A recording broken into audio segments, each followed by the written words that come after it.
again and again. Spark Records. While it's a super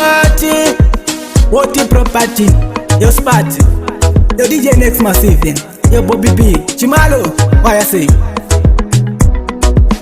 baby ndino kuda semudiro wandosvita uri nglosi pandira ndifenda kuchita runako rwako ndiro rwaita ndinyore song wakanakisa enge uri very strong baby ndino kuda semudiro wandosvita uri nglosi pandira ndifenda kuchita runako rwako ndiro rwaita ndinyore song wakanakisa enge uri very strong naiwe wakandipei chinoita kuti nini ndikude baby mupfungwa dzangu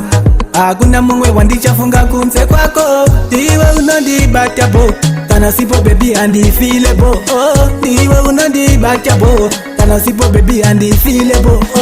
baby ndinokuda semudiro wandosvita uri nglosi pandira ndifenda kuchita runako rwako ndiro rwaita ndinyore song wakanakisa enge uri very strong baby ndinokuda semudiro wandosvita uri nglosi pandira ndifenda kuchita runako rwako ndiro rwaita ndinyore song wakanakisa enge uri very strong sazo ndisiendeka ndiwe wandakatemba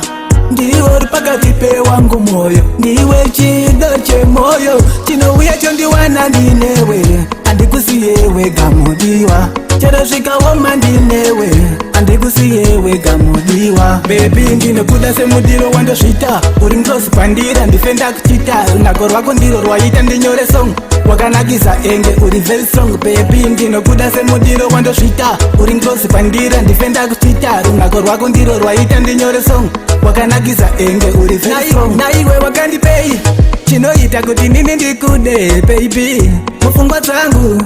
hakuna mumwe wandichafunga kunze kwako ndiwe unondibata bo kana sipo baby handifile bo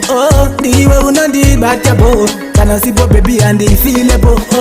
baby ndinokuda semudiro wandosvita uri nglosi pandira ndifenda kuchita runako rwako ndiro rwaita ndinyore song wakanakisa enge uri very strong baby ndinokuda semudiro wandosvita uri nglosi pandira ndifenda kuchita runako rwako ndiro rwaita ndinyore song wakanakisa enge uri very strong